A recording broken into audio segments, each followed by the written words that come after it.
Hi, hello, this is Jessie J. For today's video, I will tour to you to Norsagaray, Bulacan, the hot and fresh air tourist spot dito sa may Norsagaray sa Bulacan, Canyacan River / Matiktik River. Since isang linya lang siya, kaya inisang tabi ko na rin ang pagtutusin. And ito nga makita niyo dito sa may daan, malubak-lubak. So pwede niyo siyang lakarin, pwede kayong mag-tricycle, mag-jeep, and 30 pesos lang yung entrance fee and 400 pesos sa may cottage. And ayan, maaga-aga pa, mga 11 AM, kaya medyo mababa pa yung tubig, so pwede pa magpapisaw at pwede pa maglakad-lakad sa may ilog. And nakikita niyo yan, may tatlong berhen dyan, pero hindi na ako pumunta doon kasi malalim roon.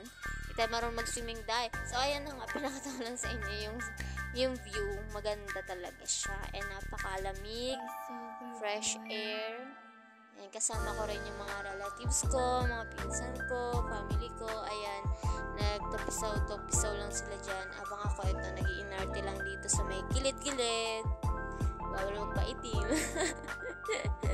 So ayan, thank you pala sa my husband ko sa sunglasses na binigay niya sa akin. I love it, love. Thank you sa sunglasses. And then, yung sister ko, yung baby niya.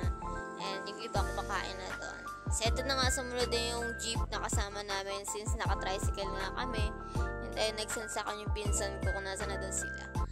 And for the travel tayo, hindi. Nilakad ko yung Canyacan hanggang dun sa may Matiktik. Makita ko lang yung Matiktik River. Sobrang lamig dun. And ayun yung sinasabi ko sa inyong tatlong berhen. And dami nalulunod dyan, guys, kaya ingat-ingat tayo dyan. And selfie muna tayo bago umuwi. Since, ayan, mga picture namin, nagpipicture lang ako dun. And naglibag-libag tayo ng paa natin para mawala yung mga libag-libag. Thank you for watching.